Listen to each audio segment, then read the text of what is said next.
Welcome back to PC-98 Paradise, the series where we take a close look at classic games for the NEC PC-98, the most popular Japanese PC series of the early 1990s.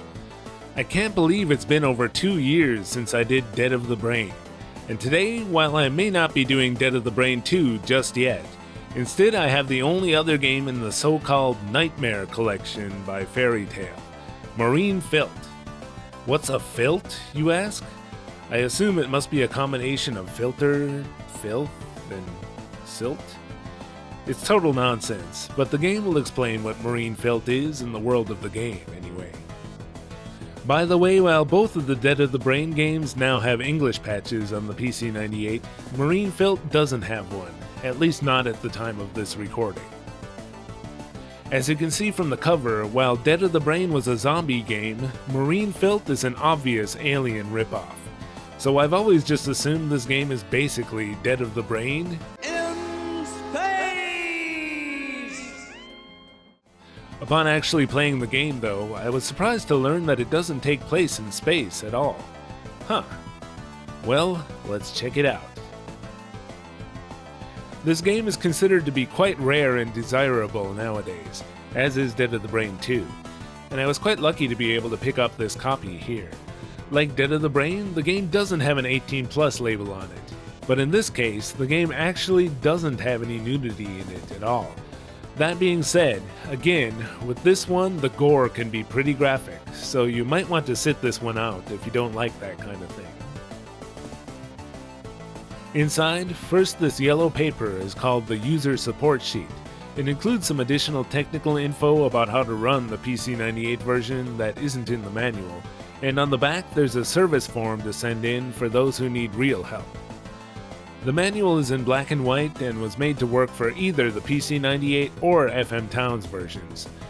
The game is stored on 6 floppy disks, so I guess this one has a bit more graphics than either of the Dead of the Brain games, which use only 4 floppies each. And so, boys and ghouls, we take the floppy disk and insert it into the... Wait a second, it's February, isn't it? I knew that. These happy little ghost lights are Valentine's Day decorations. You know, it's like the song Monster Mash. Well, it's kind of a love song. All the monsters enjoying each other's company, dancing, holding their evil in check. You played the wrong record, didn't you? Anyway, unlike Dead of the Brain 1, Marine Philt has a hard drive installer, contained on Disk A of the game. As it says in the instructions, I'll run inst-h.exe followed by the letter of my floppy drive and then the hard drive I booted from. It's a pretty no-frills installer that simply prompts you to insert each of the disks in order. When it's finished, you can go ahead and just run the marine.bat, which was created in the root directory of the hard drive. In this one, the FairyTale logo includes a cute little melody that feels nice and ironic considering the content of the game. And then the logo of the publisher, IDIS. The options include a music mode, but let's go ahead and start the game. The year is 2050 AD, and according to the game, Tokyo has become a futuristic city much like the ones we've all imagined. I'll say, this looks more than a little bit like Blade Runner. Look at those pyramid-shaped buildings in the background. Tokyo has become a global city where people from around the world gather to live, which explains why most of the characters we'll meet in the game have non-Japanese names. Menial work in the city is all performed by robots called humanoids. Moon tourism is now a thing, but unfortunately the spaceships tend to collide with satellites a lot, which caused a bunch of satellites to fall down on Japan in 2030. Whoops. Since satellites are expensive, they started equipping them with systems to automatically return them to Earth when damaged. However, human cities have started transmitting a lot more stray radio waves than anyone had foreseen, screwing with the satellite's navigation systems and causing them to just fall down wherever. To make matters worse, in order to keep the satellites in orbit in the first place, they're equipped with jet engines using a cheap nuclear fuel called Marine Philt. Marine Philt is extremely toxic to humans, killing everyone who comes within a radius of 500 meters, or about a third of a mile. The use of marine filth was outlawed worldwide in 2040, but the damage was already done. Retrieving marine filth from existing satellites is time-consuming and costly, so most of that crap is still floating around up there. And in particular, in 2046, there was a satellite that fell right on Tokyo, causing mass fatalities and rendering that area of the city uninhabitable. The authorities then divided the city into 4 blocks, connected by tunnels, in order to better organize evacuations. And just today, another satellite has fallen on Tokyo. We take control of our protagonist, Seed F. Relics, a 24-year-old freeter and member of a biker gang. I have to wonder if they named him after Gillian Seed from Snatcher, since this game really wears its inspirations on its sleeve. Blade Runner gets name-dropped, and the protagonists are bikers in a city which the game sometimes refers to as Neo-Tokyo. The gameplay is exactly the same as Dead of the Brain, except it uses icons for the actions rather than words. Seed's room is just filled with bad future predictions. The giant screen on the wall is a phone and security system, and Seed laments the fact that he can't watch movies on it. His TV is a tiny CRT in the corner, and as Seed dozes off, we'll catch the news on it. We learn that there was no marine filth in the tanks of the satellite that fell on Tokyo today. It's currently theorized that it all leaked out and burned up in the atmosphere. In other news, a bunch of marine filth was just stolen from a fuel research laboratory in Block B, and 2 of the security guards were brutally murdered. Wow, marine filth is in the news a lot today. But who cares about that? Seed awakens to a phone call from his biker friends. No one has a cell phone in this game, and they call him from a payphone to tell him to get out there. Seed's friends include Jin Howard, who is kind of Seed's main friend and rival. Rina L. Scari, the tough girl of the group. Dick Harper, the big scary-looking guy who seldom speaks. Billy L. Mullen, who likes messing with machines and always films the gang's exploits on his camera. And finally, May Mullis, the quieter girl and the one who Seed is interested in. They decide that tonight it would be a great idea to ride to that research facility where the marine filth was just stolen, for a game of hide and seek inside. You know, just normal biker youth activities. So they hit the road to Tokyo's B block, which is mostly just factories with nobody there at night. When they arrive, they are confronted by one humanoid cop, but Jin simply sneaks up from behind, shuts him off, and erases his memory. Billy makes sure to get this all on tape, since of course there's nothing more funny than filming yourselves disobeying police and tampering with public property. Videotaping this crime spree is the best idea we ever had! Sorry, these guys are a bit dead of the brain. Just like the characters in, that other game. They easily get inside the facility, and everyone goes and hides while Seed looks for them. This gives us a good opportunity to get used to searching around in the open areas. It's the same as Dead of the Brain, except here the game often lets you click on functions from the side menus that don't do anything useful on the current screen, making it sometimes a bit harder to figure out how to progress. I know it's pretty normal for games like this to make you click on everything, but geez, this game is up there with the worst I've played. As you click around, it's constantly telling you, there's nothing here. Oh, there's definitely nothing here. Only to later say, haha, just kidding, there was something here. In the research facility, we'll find some animals that have been experimented on, including a cameo, I guess, from the cat in Dead of the Brain, which was based on the cat from the movie Reanimator anyway. Eventually, after lots of pointless clicking around, Seed's friends revealed they were hiding in the meeting room with the lights turned off the whole time. And from here you can see the entrance to the room where the crime took place, but they'll just stay out of there. After heading back to the first floor, they wait for Billy, who had gone off earlier with his camera to record Seed looking for them.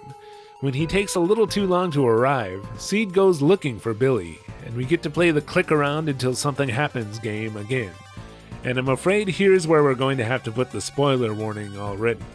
I have a feeling the spoiler-conscious folks are not going to want to see the next scene. Are the rest of you ready, though? Okay, here we go. So Seed finds Billy under some boxes, and guess what? He's dead. apparently killed in a similar brutal fashion to the security guards. Damn, I guess the murderer must have still been in the building somewhere. Seed finds Billy's camera beside him and goes to tell the others. And so now the characters do the first sensible thing all evening and call the police. The police thoroughly search the building, but don't find the perpetrator anywhere inside. Seed and the others are taken in for questioning, but released by the next morning. Billy was of course a beloved member of their tight-knit group, and they're eager to find the perpetrator and take revenge, especially Dick. But everyone goes home and tries to get some sleep. Later that day, May calls Seed and comes over to discuss how they can find Billy's murderer, and Seed gets the brilliant idea that they probably ought to check out what's on Billy's camera. The problem is, Seed doesn't have it, and realizes that instead of giving it to the police, he decided to hide it behind a potted plant in front of the research facility. They go back to look for it, but it doesn't seem to be where Seed left it. You can check everything here and even talk a little bit to the homeless guy, but you won't find anything. When you leave, you find yourself in the game's first free exploration section, where you can travel between the 4 blocks of Tokyo and various locations within them. D block you can't visit just yet, and in A block you can only visit the police station. There they make friends with the police humanoid at the information desk and identify themselves as the kids from the murder scene last night. But you can't ask about the camera for some reason. Going to C block just takes you back to Seed's place, where May gets the brilliant idea, hey, we should go ask the police about the camera. So I go back to the police station and the humanoid just says that Billy's murder case is proceeding along smoothly, so you can rest easy. And that's all he says no matter how many times you talk to him. And this was, for me, the absolute worst part of the game. I went back and forth between the research facility, Seed's house, and the police station, and no matter what, I couldn't ask about the camera. Watching playthroughs online, it seems you should be able to ask about the camera here right away after getting that rest easy message. It didn't seem like a part where other players particularly struggled, and I couldn't figure out what they did differently. I spent quite a while going around searching every area I could visit, then loaded my progress from an earlier part of the game to see if maybe I wouldn't get stuck the second time around. Eventually I decided the game must be broken, and tried playing it on emulators and stuff to get past this part. It took me about 2 hours of screwing around before I finally got Seed and May to ask about the camera. My game wasn't broken, and it seems I just hadn't quite tried everything yet on this screen. I think you need to do something stupid, like trying to get the homeless guy or move the door or something in order to trigger the right flag. Whatever it was, it didn't have any direct relation to asking the police about the camera. Really, it would at least make sense if you could ask after May suggests you do so. But anyway, moving on. They find out the police don't have the camera anyway, and then you can finally go and properly ask that homeless guy if he saw anything. It turns out the camera was taken by a shady guy from a restaurant, and we have to go through a bit of an ordeal before he finally agrees to give us just the data disk while he keeps the camera. On the disc we can indeed see footage of Billy being killed, but we can't see the perpetrator. Only some sort of green spear-like weapon piercing his body. They, however, notice some sort of smoke being emitted from the weapon, as if there's perhaps a chemical reaction going on.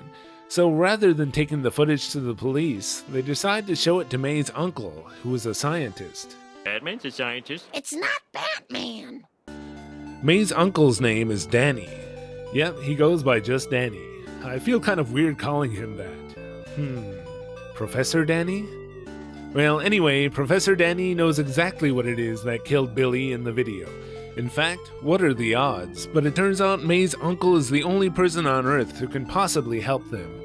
Danny was once on a space mission to some faraway planet where he came across a creature with exactly such limbs that killed the entire crew on his ship except for him.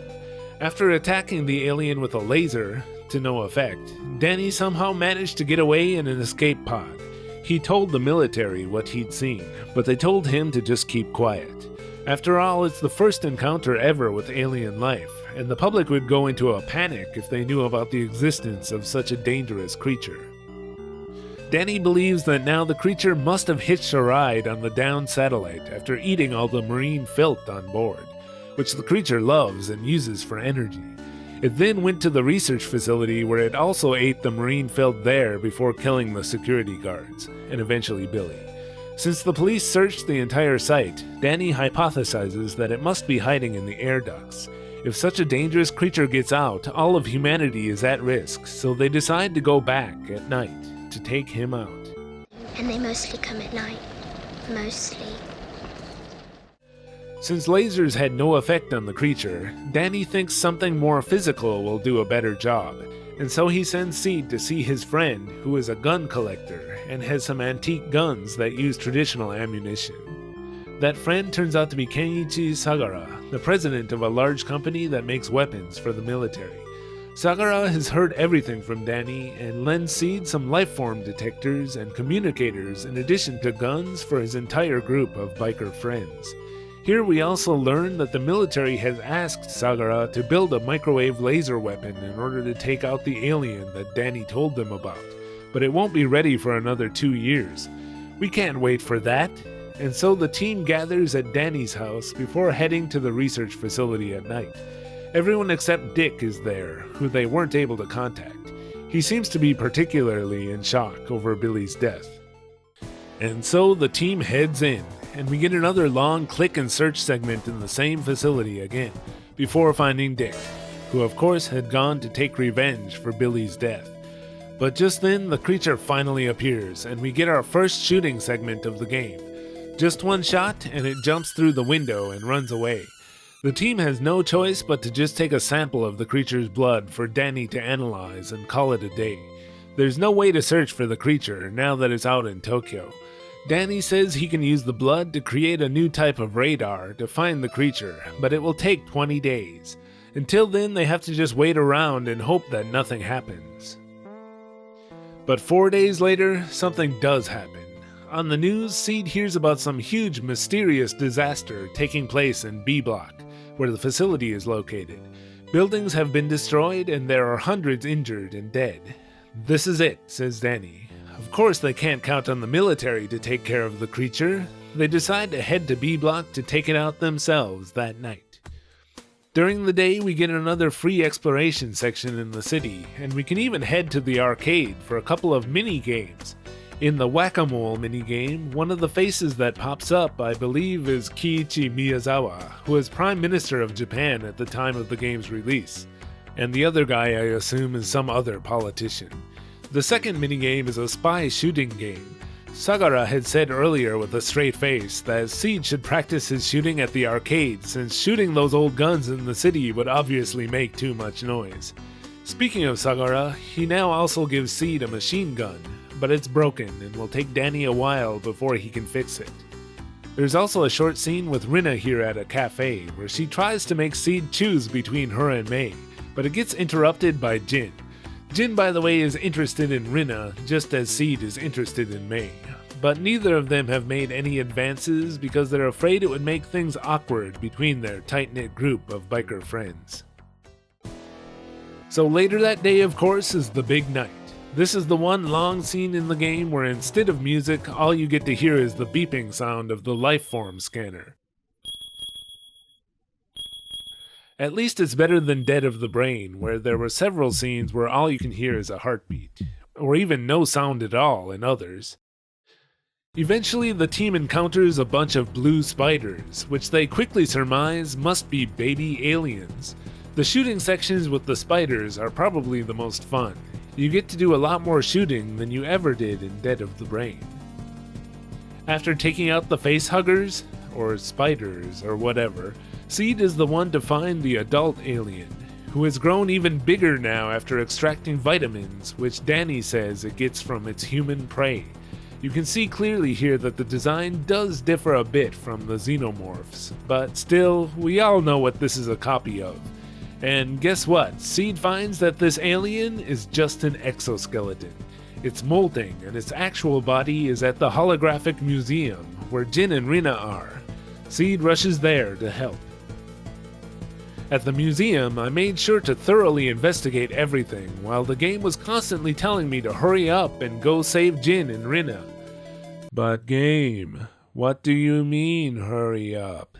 You've trained me to investigate everything. Better make sure there isn't some weird flag that can only be triggered by investigating this column.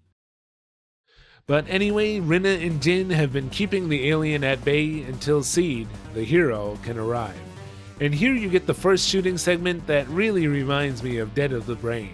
There's a short time limit and you have to figure out exactly what you have to do or otherwise keep retrying this part over and over again.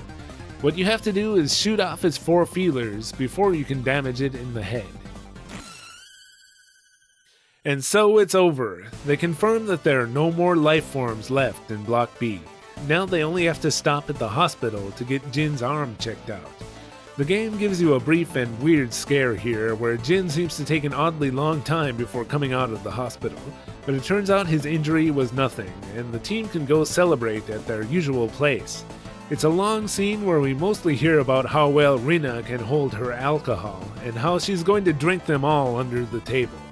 Then at one point, May, who was the only one who didn't actually see any of the creatures in person, says she would have liked to see what one of those blue spiders looked like.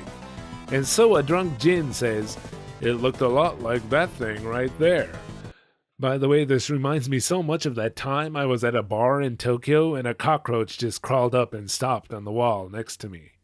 Anyway, the creature kills some random guy at the restaurant, and then we've got to do another shooting gallery here.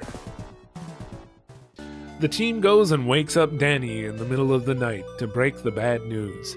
Now that the creatures have migrated to the other blocks of Tokyo, there's no way to track them. The other blocks are too filled with humans for the lifeform sensors to be of any use. Oh, this is a deli of a pickle. After a lot of thinking, Danny comes up with a plan. First of all, the spiders seem to always move in swarms, so they can probably rule out any strays being left behind if they can lure them all to one place. But where to lure them? Well, there's an uninhabited area in the middle of Tokyo where the satellite fell in 2046. Now the radiation levels there have lowered to the point where it's habitable again, and the unfortunately named New Roid is ready for redevelopment. How can they lure them there, though? Well, what's the one thing the creatures love to snack on more than humans? That's right, marine Philt. Danny thinks he can convince the military to lend him some. So they all go home again, but Rina can't sleep and goes over to Seed's place very drunk. It seems to me this is probably where they were considering including an adult scene, but ended up deciding against it. Seed seems oblivious to Rina's advances, and when she tries to make him choose a girl again, Seed says that they should wait until all the alien stuff is over before thinking about things like that. And so Rina heads home. Seed does decide before the end of the game that he will propose to May after this is all over. Among other things that take place on this final day of free exploration, the four decide to head to an amusement park for one last day of fun before their next date with danger that night. I'm surprised they didn't make this part into another exploration clickfest you need to get through. Instead, it just flips quickly through a bunch of scenes. Look at all these graphics they wasted only showing them on screen for a moment. And so it's the big night, again. This time at New Roid. The kids will split up into two groups to cover the subway tracks from both sides, while Danny takes out any who get through in the middle. For this part you get to use the machine gun, which Danny has fixed by now. Some of them are really fast, and I let a couple through, but it wasn't enough to lose. But one of the spiders that Jin and Rina let through takes out Danny. Well, I guess that's all for him. But at least they finally finished off all the aliens for real this time. Rina opens the shutter so that they can leave, and what the hell, how can there be another adult alien? This one promptly takes out Rina, and when Jin tries to take revenge, he dies too.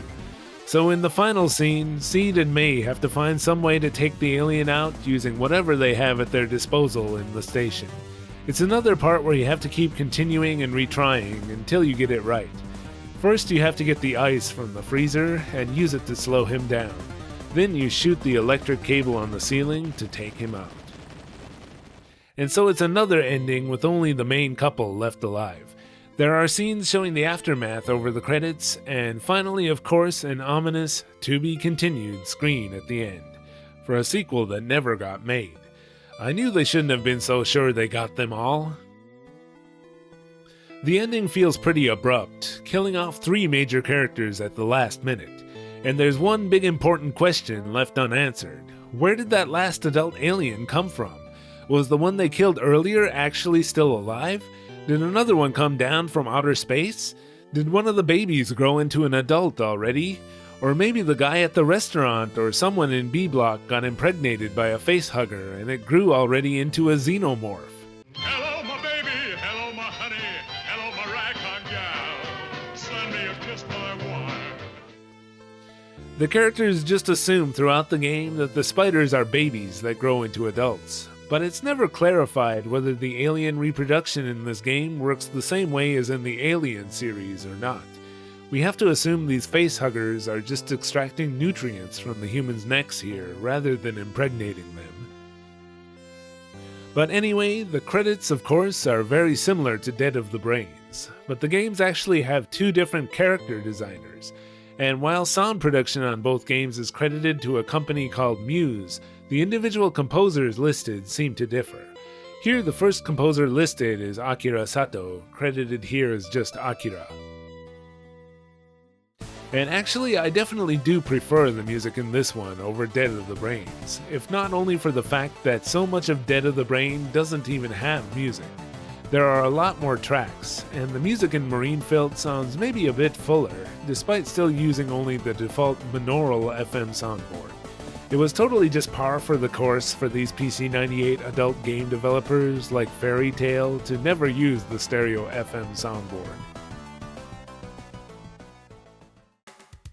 The only port of Marine Philt was on the FM Towns. As you would expect, it's pretty much exactly the same.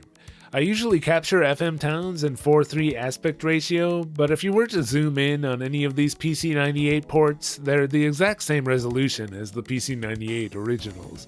They just don't use the top and bottom 40 lines. Since this one is on a CD-ROM, it does have a CD soundtrack, but instead of an arranged version of the Marine Philt soundtrack, it seems to be a bunch of licensed music from various sources, mostly elevator music. This is presumably the case for the FM Towns version of Dead of the Brain as well. And just like that one, there's no voice acting to be found here.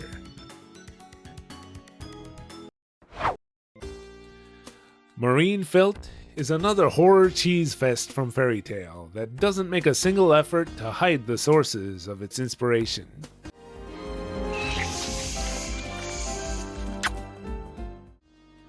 But what's not to love about that?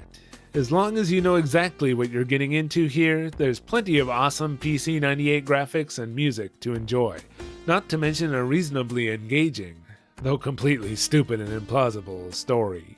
When I talked about how dumb the characters were in Dead of the Brain, quite a few commenters opined that perhaps the game's creators were in on the joke. And while I agree that's a reasonable theory, still these games seem to take themselves awfully seriously. As I mentioned, this one is even more of a what the hell do I do clickfest than its zombie counterpart. It's so bad that at one point I even thought the game might be broken. But this is thankfully limited to only a few parts in the game, and most of it proceeds along reasonably smoothly as long as you just keep clicking away. If there's one aspect where the game really shines, it's the dialogue and characterization. The conversations were fun to read, and by the end of the game you feel like you've really gotten to know the 4 main characters. You know how each of them would act in a given situation, and that means that it's at least competently written, character-wise anyway. The plot is still stupid. So yeah, if you liked Dead of the Brain, then you'll probably also like Marine Philt. In fact, Marine Philt is in many ways actually a superior game.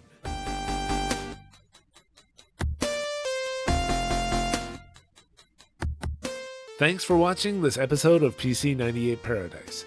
This one was a request from one of my longtime patrons, Joel Acklin. Thanks to him, and thanks to all the awesome patrons going by on your screen right now. And thanks is due to all of you watching as well. Hope to see you back again for the next one.